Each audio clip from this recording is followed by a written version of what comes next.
ओम श्री सीतारामचंद्राभ्यां नमः। श्रीमद् वाल्मीकि रामायण अरण्यकांडम षट्त्रिंशः सर्गः यानी सर्ग 36। इस सर्ग में रावण का मारीच से श्रीराम के अपराध बताकर उनकी पत्नी सीता के अपहरण में सहायता के लिए कहना।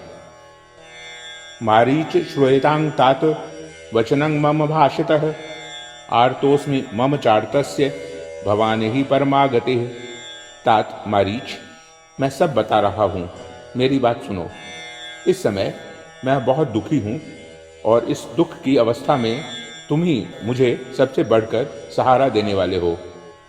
जानीषे त्वं जनस्थानं भ्राता यत्र खरो मम दूषणश्च महाबाहु स्वसा शूर्पणखा च मे त्रिशिराश्च महाबाहु राक्षसः पीशिताशनः अन्ये च बहवः शूरा लब्धलक्षा निशाचराः। तुम जनस्थान को जानते हो, जहाँ मेरा भाई खर, महाबाहु दूषण, मेरी बहन शूर्पणखा, मांस भोजी राक्षस महाबाहु त्रिशिरा तथा और भी बहुत से लक्ष्य वेद में कुशल शूरवीर निशाचर रहा करते थे। वसंति मन्य योगेन अधिवासं च राक्षसाः बाधमाना महारण्ये मुनिनिये धर्मचारिणः। वे सभी राक्षस मेरी आज्ञा से वहां घर बनाकर रहते थे और उस विशाल वन में जो धर्माचरण करने वाले मुनि थे उन्हें सताया करते थे। 14 सहस्राणि रक्षसां भीम कर्मणां शूराणां लब्ध लक्षाणां खरचित्तानुवर्तिनां। वहां खर के मन का अनुसरण करने वाले तथा युद्ध विषयक उत्साह से संपन्न 14,000 शूरवीर राक्षस रहते थे, जो भयंकर कर्म करने वाले थे। ते त्विदानीं जनस्थाने वसमाना महाबलाः संगताः परमायत्ता रामेण सह संयुगे। जनस्थान में निवास करने वाले जितने महाबली राक्षस थे, वे सब के सब उस समय अच्छी तरह सन्नद्ध होकर युद्ध क्षेत्र में राम के साथ जा भिड़े थे। नाना शस्त्र प्रहरणाः खर प्रमुख राक्षसाः तेन संजात रोषेण रामेण रणमूर्धनि अनुक्त्वा परुषं किंचित शरैर्व्यापारितं धनुः। वे खर आदि राक्षस नाना प्रकार के अस्त्र शस्त्रों का प्रहार करने में कुशल थे, परंतु युद्ध के मुहाने पर रोष में भरे हुए श्री राम ने अपने मुंह से कोई कड़वी बात न कहकर बाणों के साथ धनुष का ही व्यापार आरंभ किया। 14 सहस्राणि रक्षसामुग्र तेजसां निहतानि शरैर्दीप्तैर् मानुषेण पदातिना खरश्च निहतः संख्ये दूषणश्च निपातितः हत्वा त्रिशिरसं चापि निर्भया दंडकाहृताः। पैदल और मनुष्य होकर भी राम ने अपने दमकते हुए बाणों से भयंकर तेज वाले 14,000 राक्षसों का विनाश कर डाला और उसी युद्ध में खर को भी मौत के घाट उतारकर दूषण को भी मार गिराया। साथ ही त्रिशिरा का वध करके उसने दंडकारण्य को दूसरों के लिए निर्भय बना दिया।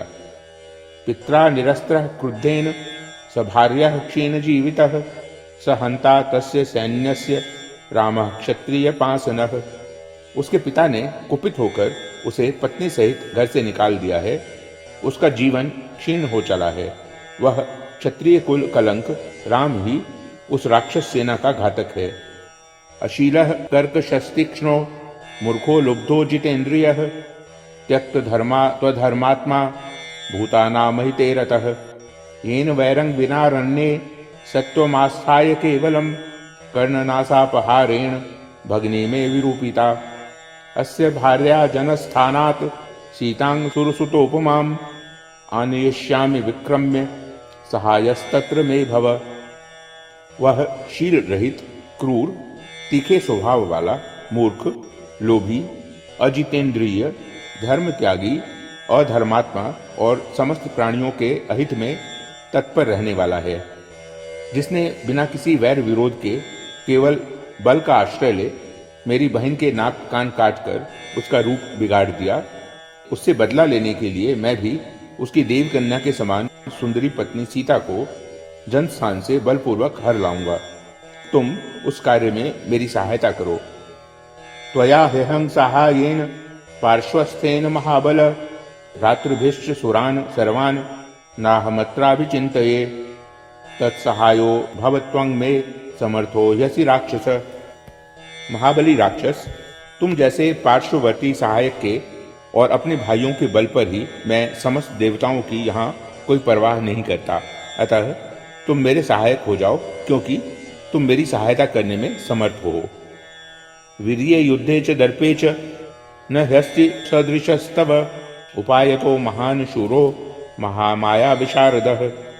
पराक्रम में, युद्ध में और वीरोचित अभिमान में तुम्हारे समान कोई नहीं है। नाना प्रकार के उपाय बताने में भी तुम बड़े बहादुर हो। बड़ी बड़ी मायाओं का प्रयोग करने में भी विशेष कुशल हो। एतदर्थमहं प्राप्तस् त्वत्समीपं निशाचर शृणु तत्र कर्म साहाय्ये यत् कार्यं वचनान् मम। निशाचर, इसीलिए मैं तुम्हारे पास आया हूँ। सहायता के लिए मेरे कथनानुसार तुम्हें कौन सा काम करना है वह भी सुनो। सौवर्णस्त्वं मृगो भूत्वा चित्रो रजत बिंदुभिः आश्रमे तस्य रामस्य सीतायाः प्रमुखे चर। तुम सोने के बने हुए मृग जैसा रूप धारण करके रजत में बिंदुओं से युक्त चितकबरे हो जाओ और राम के आश्रम में सीता के सामने विचरो। त्वां तु निःसंशयं सीता दृष्ट्वा तु मृगरूपिणं गृह्यतामीति भर्तारं लक्ष्मणं चाभिधास्यति। विचित्र मृग के रूप में तुम्हें देखकर सीता अवश्य ही अपने पति राम से तथा लक्ष्मण से भी कहेगी कि आप लोग इसे पकड़ लावें। ततस्तयोरपाये तु शून्ये सीता यथा सुखम निराबाधो हरिष्यामि राहुश्चंद्र प्रभामिव। जब वे दोनों तुम्हें पकड़ने के लिए दूर तक जाएंगे, तब मैं बिना किसी विघ्न बाधा के सोने आश्रम से सीता को उसी तरह सुखपूर्वक हर लाऊंगा जैसे राहु चंद्रमा की प्रभा का अपहरण कर लेता है। ततः पश्चात सुखं रामे भर्या हरण कर्षिते विश्रब्धं प्रहरिष्यामि कृतार्थेनांतरात्मना। उसके बाद स्त्री का अपहरण हो जाने से जब राम अत्यंत दुखी और दुर्बल हो जाएगा, उस समय मैं निर्भय हो सुखपूर्वक उसके ऊपर कृतार्थ चित्त से प्रहार करूंगा। तस्य राम कथां श्रुत्वा मारीचस्य महात्मनः शुष्कं संभवद वक्त्रं परित्रस्तो बभूवच। रावण के मुख से श्री रामचंद्र जी की चर्चा सुनकर महात्मा मारीच का मुंह सूख गया। वह भय से थर्रा उठा। औष्ठो परिलिहन शुष्को नेत्रैर्निमिषैरिव मृतभूत इवार्तस्तु रावणं समुदैक्षत। वह अपलक नेत्रों से देखता हुआ अपने सूखे ओठों को चाटने लगा।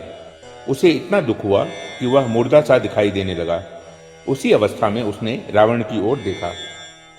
स रावणं त्रस्त विषण्ण चेता महावने राम पराक्रमज्ञः कृतांजलिस्तत्व मुवाच वाक्यं हितं च तस्मै हितमात्मनश्च। उसे महान वन में श्री रामचंद्र जी के पराक्रम का ज्ञान हो चुका था, इसलिए वह मन ही मन अत्यंत भयभीत और दुखी हो गया तथा हाथ जोड़कर रावण से यथार्थ वचन बोला। उसकी यह बात रावण के तथा अपने लिए भी हितकर थी। इत्याशे श्रीमद् रामायणे वाल्मीकिये आदि काव्ये अरण्यकांडे षट्त्रिंशः सर्गः। इस प्रकार श्री वाल्मीकि निर्मित आश रामायण आदि काव्य के अरण्यकांड में 36वां सर्ग पूरा हुआ। ओम।